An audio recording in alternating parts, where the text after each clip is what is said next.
একটা কথা আমার ভাইরা, 1 টাকা লাভ করে দিলে সুন্নিরে করে দিবেন, ওয়াহাবিরে করবেন না। কেন? আমরা এখন লাখ লাখ টাকা ইনকাম করি, ভালো কথা, সব টাকাগুলা ইসলামী ব্যাংকে জমা রাখতে রাজি, কিন্তু আমার সুন্নির কোনো অস্তিত্ব নাই, ওই চিন্তা আমি একবারও করি না, ঠিক না? আমি জামাত ওয়াহাবির ইন্স্যুরেন্স কোম্পানিতে 10 লাখ টাকা ডিপোজিট করে রাখলাম, কিন্তু ইন্স্যুরেন্স কোম্পানি চাইলে তো আমিও একটা করতে পারি, ঠিক কিনা? তো এই জন্য বলেছি আমার ভাইরা, কোন ওয়াহাবির দোকান থেকে বাজার করবেন না, জামাত ওয়াহাবির দোকান থেকে বাজার করবেন না। যদি সুন্নির দোকানে বাজারের মালের দাম 2 টাকা বাড়াইও নাই, তারপরও তার দোকান থেকে নেবেন। কেন? কারণ সে বছরে একবার হলো মিলাদুন নবীর চাঁদা দিবে, ঠিক কিনা? আওয়াজে কোন ঠিক কিনা? সে 2 টাকা যেটা নিবে এটা তো আমার নবীর কদমে যাচ্ছে, ঠিক না? আর জামাত ওয়াহাবিরা কৌশলে আমার ইমান আকীদা কিনে নিচ্ছে, কিরকম? এর দোকান থেকে 1 টাকা কম বিক্রি করবে, কাস্টমার ধরতেছে, আমার লভ্যাংশ নিয়ে আমার উপরে সে হামলা করে, ঠিক কিনা? কোন ওয়াহাবির ছেলেদেরকে রমজান মাস আসলে আব্দুল বাসেতের মতো টান শূন্য হাফেজি সাপ রাখবেন না তারাবি পড়াইতে। হ্যাঁ, আপনি তো এখানে বুঝবেন না, এখন তো মাস্টারের ফতোয়া মোল্লা দেয়, মোল্লার ফতোয়া মাস্টার দেয়, ডাক্তারের ফতোয়া ইঞ্জিনিয়ারে দেয়, কিতা করতাম? আরেকটা বাড়িতে ফিস টিভি, হ্যাঁ, কিতা দিবি? ফিস মানে হলো শান্তি, যা বলে সব অশান্তি, কি বলেছে তা শোনার দরকার আছে না নাই? নাইলে পরের দিন তো আবার সুন্নি বদনাম করবো, ওয়াহাবি পরে কয় উনার কনফারেন্সে কোটি কোটি মানুষ, আপনি 3 টিকা মূল লইয়া ওই কথা কোন করে। এটা কি জন্য বলি জানেন? এই বেটা বলছিল, বাকি পীর বলি সাধো সাঙ্গো কো বাদ छोड़े, ये जमाना में मोहम्मद सल्लल्लाहु अलैहि वसल्लम को मानना हमारे लिए हराम है, नाउजुबिल्लाह বলেন। কাফির হলি তো হয় গেছে গেছে, এই জামানায় নবীরে মানা আমার লাগে হারাম, নাউজুবিল্লাহ বলেন। এটা বলেছিল জাকের নায়েক, উনিও এখন ফতোয়া দিচ্ছে, মিলাদ নাই, কিয়াম নাই, দুরুদ নাই। ইনি তো একজন ডাক্তার, স্টাডি করতে পারবে, এলম অর্জন করতে পারবে। তালাবুল ইলমি ফরিদাতুন আলা কুল্লি মুসলিম ওয়া মুসলিমা, তালেবে ইলম অর্জন, কি ধর্মের এলম অর্জন করতে পারবে। ভালো কথা, আপনি তো ফতোয়া দিতে পারবেন না, আপনি তো মুফতি না। এখন জাকির নায়েক ফতোয়া দিচ্ছে। তাইলে ডাক্তারে যদি কোন, আচ্ছা আমার হুজুরে যদি আপনারা যদি লিখে দেয় গ্যাস্ট্রিকের দাবাই এটা, ক্যান্সারের দাবাই এটা, এই আপনার ব্রেন ক্যান্সারের দাবাই এটা, এটা যদি আপনাকে প্রেসক্রিপশন যদি আপনাকে লিখে দেয়, ওই ডাক্তারকে বেড়ার তো মেডিকেলের মধ্যে 20 লাখ টাকা দিয়ে ডাক্তারি ভরার দরকার কি আছে? এটা ডাক্তারি ভরার তার দরকার আছে না। ডাক্তারের ফতোয়া যদি মোল্লা দিতে পারে, মোল্লার ফতোয়া যদি ডাক্তারি দিতে পারে, তাহলে এখানে ডাক্তারেরও কাম নাই, মোল্লারও কোনো কাম নাই, আমার কাম আমি করতাম, ঠিক না বেঠে? ওই জন্য রমজান মাসে কণ্ঠ সুন্দর দেখা আমার শাশুড়ির ঘরের বাতিজা ওটা মনে কইরা ওয়াহাবির বাচ্চার পিছনে তারাবি পড়লে হারাম হারাম হারাম। এটা আপনি বুঝবেন না, সুন্নি একজন আলেমের কাছে নিবেন, হুজুর কণ্ঠ বড় সুন্দর, আপনি একটু হিন্না দেখুন কোনো বেজাল আছে কিনা, ধরতে পারবে সে, ঠিক কিনা? আপনি কি বুঝলেন? আপনি তো টান হুন্না পাগল হইয়া যাবে কি? হ্যাঁ, টান হুন্না পাগল হইয়া লাভ নাই। ইমান আকীদা পরীক্ষা করার যন্ত্র যে যেই লাইনে পড়েছে তার কাছে থাকে, ঠিক না বে ঠিক?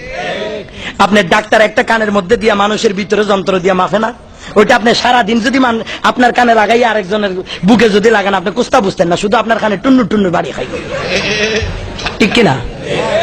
এটার মূল অর্থ বুঝবো ডাক্তারে, কন্যা কেডা ফতোয়ার তাকে করতে পারতো না, অনিতে ফতোয়া দিব হয়েছে, নাউজুবিল্লাহি মিন যালিক। এই জন্য কোন ওয়াহাবি মুয়াজ্জিম মসজিদে রাখবেন না। কণ্ঠ সুন্দর, এখন কয় কি হুজুর আজানটা বেশি সুন্দর, তো বেশি সুন্দর, মাশাআল্লাহ। এলাকায় আগের মুয়াজ্জিমে আজান দিত হুজুর, এত মানুষ হইতো না তো মসজিদ হুজুর, এখন মসজিদে ভরপুর, আল্লাহর রহমত। টান কত সুন্দর, বেলালের আজানের টানের চেয়ে সুন্দর, রু কারি নিছে। ওয়াহাবি মুয়াজ্জিম মসজিদে আজান দিলে ওই মুয়াজ্জিমের আজানের উত্তর দেওয়া যাবে না, কারণ তার ভিতরে ইমান নাই। এই জন্য এই মুয়াজ্জিমকে পরীক্ষা করবেন দক্ষ সুন্নি আলেমের কাছে নি, আপনি না। কোন ওয়াহাবি খতিবের পিছনে নামাজ পড়া জায়েজ নেই, ওয়াহাবি ইমামের পিছনে নামাজ পড়া জায়েজ নেই। ইউনিভার্সিটির বিলিয়ন ছাত্র, কিন্তু মূলত হইল রক্কাডা, দেখি রক্কাডা ফুরি রে, ফুরি মানে বুঝেননি আপনারা? কিতা ফুরি মানে? কিতা মেয়ে, মেয়ে আমার ক্লাস 9-এ পড়ে, 15 সালে পরীক্ষা দিবাই, কয় ইউনিভার্সিটির ছাত্র একটা ওতার বাড়ির মধ্যে কিতা থাকে, রোজিন থাকে, বালা বিলিয়ন ছাত্র, ইংলিশ বালা বুঝে, গণিত বালা বুঝে, তারে রাখতাম উক্কা, সেই হইল শিবির। সে কি আমাদের বলেন ঠিক?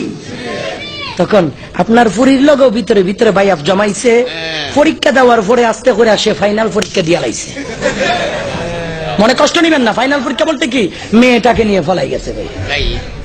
এখন যখন চলিয়ে গেছে 2-4 মাস পরে তো মানতে হইব, মানি না মানি তার কোনো গতি নেই, হয়ে তো গেছে, আল্লাহর হুকুম আসিল আরে। তখন এখন পরবর্তীতে সে এলাকায় আসি, ওই মোহাম্মদ বিন আব্দুল ওয়াহাব নজদি যেমন সৌদিতে ঢুকে সৌদি সরকারের মেয়ে বিবাহ, সৌদি সরকারকে মোহাম্মদ বিন আব্দুল ওয়াহাব নজদির মেয়ে দিয়ে সৌদিয়াতে ওয়াহাবি প্রকাশ করেছে, ওয়াহাবি শিবিরের ছেলেরা রোজিন মাস্টার ঢুকে মেয়ে বিয়ে করে ওই সুযোগে এলাকায় এসে শিবির জামাতের আকীদা প্রকাশ করে। ঠিক কিনা? এটা থেকে সাবধান থাকতে হবে। এই জন্য কোন ওয়াহাবিদের ছাত্রদেরকে আপনার মসজিদের মধ্যে কি আপনার তারাবি পড়ানো, বাড়ির মধ্যে রোজিন মাস্টার রাখা যাবে না, টিউশনি করার জন্য রাখা যাবে না। আমার সুন্নি কে পড়াইতে পারে তারে আনবো, তারে আনবো। আকীদা যদি মজবুত থাকে তার পড়াইতে হবে না, মদিনাওয়ালা নিজে এসে পড়াবে। ঠিক কিনা? আমার রসুলকে যদি মহাব্বত করো, সুন্নির দাবি করি পড়ে না।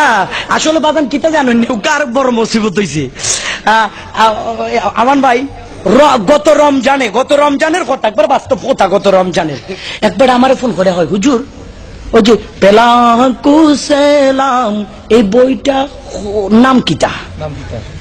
আমি কই টের পাইছি বাতিজা, তুই তো মনে হবে যাইলা গুরু হইতে পারো, এটা তারাবির আগে। তো আমারে হয় এটার নাম সাজারা শরীফ নানি, কই পাওয়া যায়? আমি কই জামিয়ার ওখানেও পাইবা, তুমি সবচেয়ে ভালো হইব আমার লগে দেখা করলাম, একটা তোমারে দিতাম। আচ্ছা, হে আমার কাছে আইছে, আওয়ার পরে আমারে হয় কোথায় পাইতাম? আমি কই তুমি তারাবি কোনান ঠিক করলাই?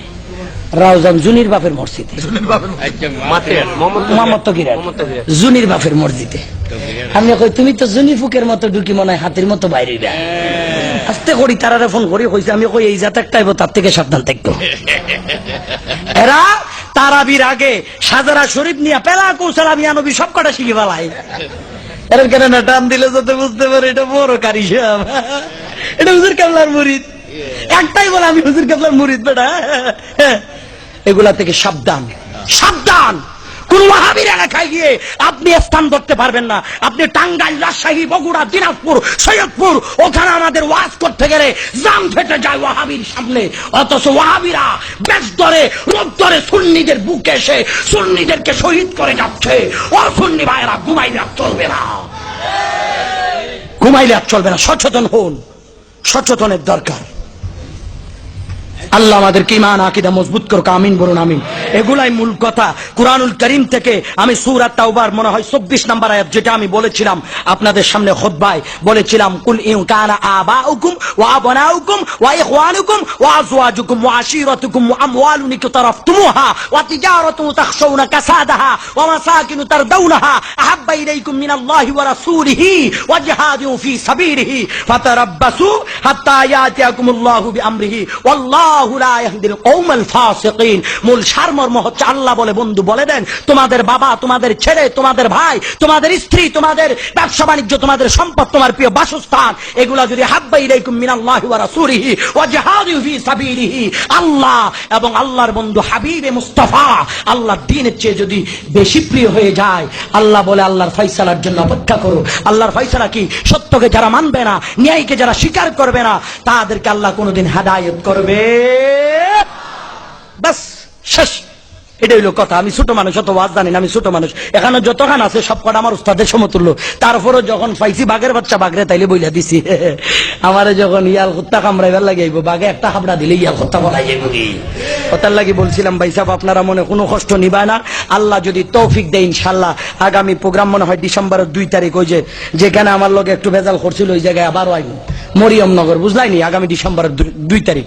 আল্লাহ আমাদের সবাইকে আকীদার পক্ষে এভাবে ওপেন কথা বলে সুন্নি জনতাকে মাঠে ময়দানে চ্যালেঞ্জ মুখী করে সুন্নি